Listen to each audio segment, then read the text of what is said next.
Memorial descritivo no padrão da Equatorial de Goiás. Como é que você vai fazer esse preenchimento? Então, vamos lá. Bom, o memorial descritivo no padrão da Equatorial de Goiás, eu devo dizer que ele é um memorial extremamente simples da gente preencher e totalmente fácil. Nem parece toda aquela documentação que a gente faz quando vai enviar para uma outra Equatorial. Se um dia a Equatorial de Goiás vai deixar de utilizar esse memorial que é totalmente simples, eu não sei.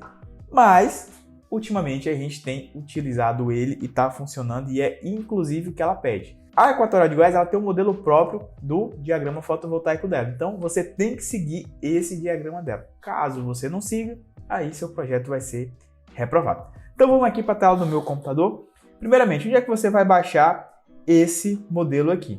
Aqui você vai entrar no SICAP, só você botar SICAP Equatorial Goiás, aí você vai encontrar. E aqui você clica aqui, ó, formulários padrão. Quando você clicar, ele vai te dar aqui, ó, memorial descritivo simplificado. Então, você clica aqui e aí já vai fazer o download do seu memorial. Eu já estou aqui com o pré-pronto, né, ele aberto aqui, e eu vou mostrar para você como é que você vai fazer o preenchimento. Então, a gente pode ver que ele é bem simples aqui, ó, com as informações, tá? Bem tranquilo mesmo. E aí, como é que a gente vai fazer o preenchimento? Então, aqui, ó, ele vai pedir o nome do cliente. Deixa eu dar um zoom aqui para ficar melhor a visualização para a gente. Então, aqui você vai colocar o nome do seu cliente, seja ele CNPJ ou CPF. Aqui você vai colocar o e-mail. Eu sugiro muito que o e-mail que você coloque o seu como projetista fotovoltaico e não do consumidor final, tá? Então, sugiro demais isso. O telefone também, que você coloque o seu telefone, porque qualquer coisa, a Equatorial entra em contato com você, você vai resolver ali de uma maneira muito mais rápida.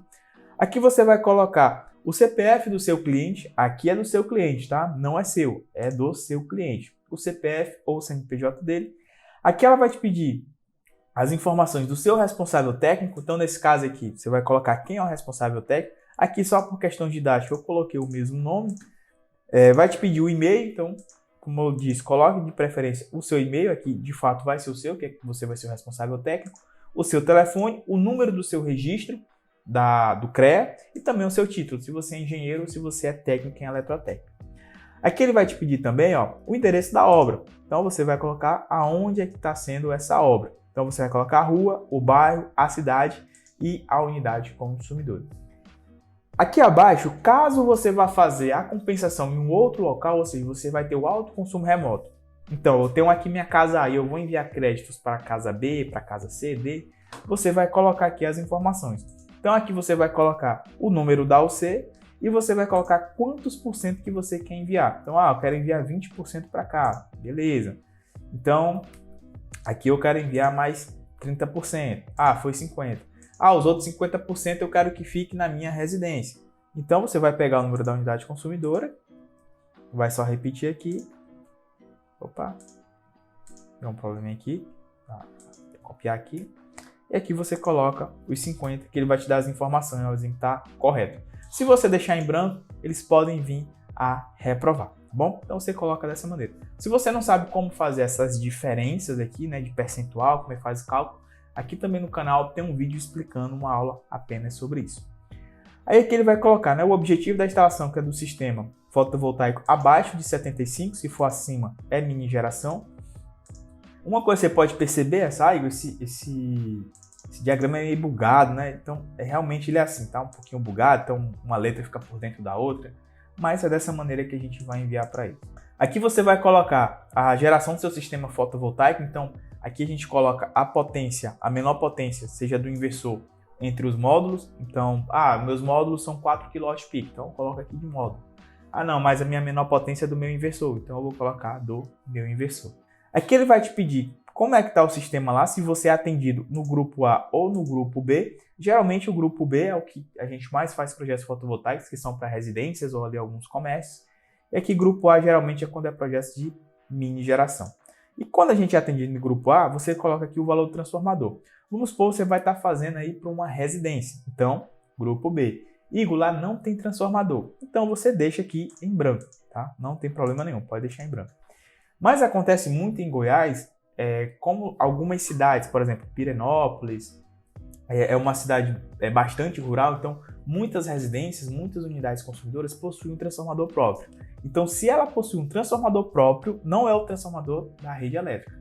tá? No caso da distribuidora, é da própria residência, do próprio consumidor final. Aí você vai colocar qual é o valor. Aqui ele vai te pedir a categoria de atendimento, então a categoria de atendimento se é monofásico, se é bifásico ou trifásico. Então essas informações você vai buscar na tabela da CELG. Então ela tem aqui, ó, M1, M2, M3. Aí, mas é equatorial, não é mais CELG. Sim, mas essas informações da categoria a gente vai buscar aqui no da CELG. Então a gente tem aqui M1, então basta a gente olhar pelo disjuntor. Aqui nesse caso, ó, como o meu disjuntor que eu vou estar utilizando é um de 40, então, olha para cá, ó, o disjuntor termomagnético é 40 e ele é monofásico. Então, ele é categoria M2. Então, eu venho aqui e coloco M2. Aí, mas o meu sistema ele é trifásico e o meu disjuntor é de 60. Então, eu iria colocar T2. Lembrando que aqui é classe de atendimento, tá? Categoria de atendimento. Não é faturamento. Faturamento é que a gente tem um grupo A e tem o grupo B, né? Que é B1, B2, B3, B4, A1, A4, AS, enfim. Tem vários As aí. E aqui você vai colocar o tipo de conexão, se é monofásico, bifásico ou trifásico. Muito importante, isso aqui também dá uma reprova danada se você não deixa certinho.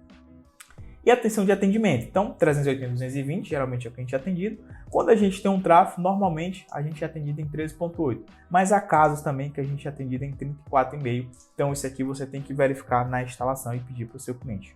Ramal, ou é aéreo ou é subterrâneo. Então, tem bastante em Goiás, né, que são subterrâneos, por exemplo, equatoriais como Pará, Piauí, Maranhão, Alagoas. Nem sempre a gente tem subterrâneo, tem bastante aéreo.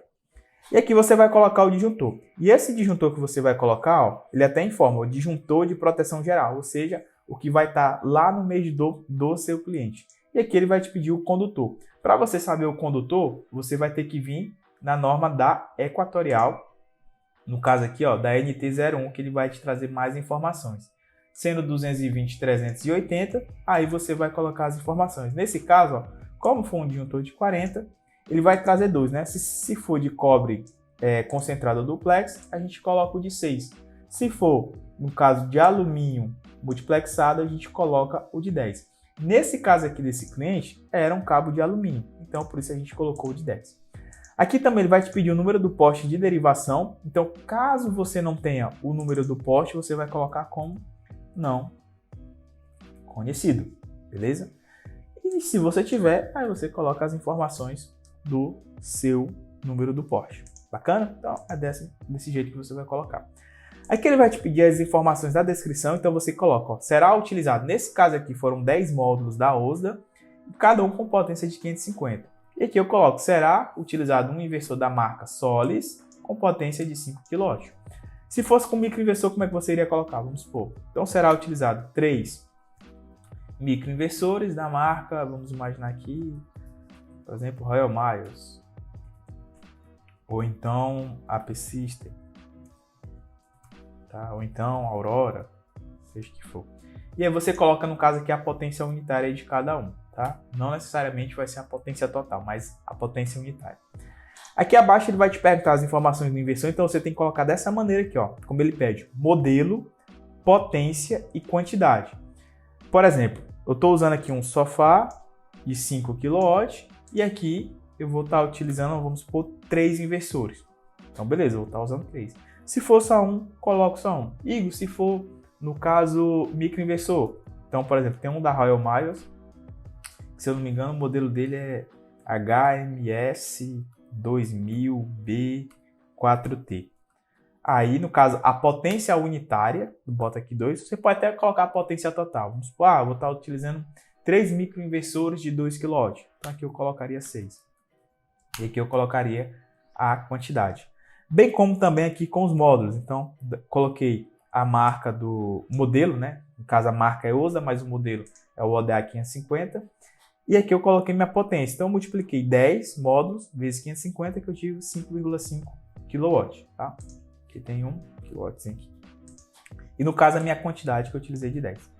Aqui ele vai te pedir os cabos que você vai utilizar. Diferente daqui, ó, esse cabo aqui é o do ramal de entrada, tá? É o que vem lá do poste até o medidor do seu cliente. Esse cabo aqui já é o cabo CA, ou seja, o que vai sair do inversor para a rede do cliente. Então, é o de saída do seu inversor, que no caso é o de corrente alternada. Esse aqui é o de corrente contínua, ou seja, o que é utilizado nos módulos fotovoltaicos. Então, ou é de 4 ou é o de 6 que a gente acaba utilizando. Aqui ele vai te pedir o dispositivo de proteção, então nesse caso foi um disjuntor monopolar de 32 A. Coloquei o disjuntor, que no caso era de 2 polos de 10 a 20 kA. Mas eu vou utilizar um trifásico. Trifásico não, tripolar, né? Então você bota aqui um tripolar e coloca a corrente dele, tá? Nesse caso aqui, monopolar. Nesse caso aqui, ó, o dispositivo de proteção CC, no caso ele já possui as proteções internas. Então geralmente, muitos microinversores e também quase todos os inversores eles já possuem uma proteção CC. Mas se você for uma pessoa que não, eu sempre utilizo String Box CC nos meus projetos fotovoltaicos, então você pode colocar aqui também. Então, uma chave seccionadora de, vamos supor, de 32 A com 4 DPS, deixa eu botar aqui, então, e 4 DPS, 4 DPS, vamos imaginar de 600 VDC, tá? E aí vamos imaginar que seja de 45 kA. Isso aqui é muito utilizado hoje em dia, tá? Então você coloca dessa maneira. Se não, você coloca que os inversores possuem proteção interna, dispensando o uso. E descendo mais aqui no final, ó, você vai colocar quem é o responsável técnico e qual é a numeração lá do RPN do seu cliente, ou seja, o seu registro. No caso, seria esse mesmo registro aqui, né, que a gente coloca, a gente vai colocar aqui também, e aí ele vai ser assinado pelo responsável técnico. Dessa maneira aqui, a gente faz o preenchimento do memorial descritivo no padrão da Equatorial de Goiás. Para você que tem interesse em aprender a como realizar um projeto fotovoltaico no padrão da Equatorial de Goiás ou de qualquer outra equatorial, eu convido você a conhecer o curso Meu Projeto Fotovoltaico Aprovado Equatorial. É um curso 100% online, que nele você vai encontrar todas as aulas que você precisa da Equatorial de Goiás para você ter o seu projeto fotovoltaico aprovado. Então a gente vai ter aula sobre o SICAP, como é que ele funciona, sobre a solicitação de acesso do grupo B, então é uma aula bem extensa onde eu explico exatamente como é que você vai fazer todo o preenchimento, memorial descritivo. Também eu pego totalmente do zero e aprofundo muito em relação a isso, cada informação que você coloca, o que é que vai evitar as reprovas, como é que você vai fazer o seu cadastro na distribuidora, como é que você vai fazer a solicitação de vistoria, como é que você vai fazer também o seu diagrama unifilar, enfim, registro da central geradora, tudo que você precisa para ter o seu projeto aprovado na Equatorial de Goiás. Bem como também nas demais equatoriais, tá? Então tem aulas específicas aqui sobre outras equatoriais também que tem particularidade diferente. Junto a isso, você também recebe alguns aulões, então, sobre questões de reprova na Equatorial, como é que você vai cobrar pelo seu serviço, uma aula sobre instalação e também um bônus muito importante, que é, caso você não saiba como utilizar o AutoCAD, a gente tem aulas específicas de como é que você instala seu AutoCAD, como é que você vai utilizar o AutoCAD nos seus projetos fotovoltaicos, mostrando exatamente todos os comandos que você realmente precisa, bem como também você vai ter acesso a um grupo e a um suporte no individual para poder analisar o seu projeto fotovoltaico, caso você tenha dúvida. E para você conhecer o curso Meu Projeto Fotovoltaico Aprovado Equatorial, aqui na descrição tem um link onde você vai ser direcionado para você ter mais informações. Então é isso. Para você que gostou do vídeo, já curte ele e também comenta aí se você já está com seus projetos fotovoltaicos aprovados na Equatorial de Goiás ou se você está iniciando aí nos seus projetos. Então é isso aí e até o próximo vídeo.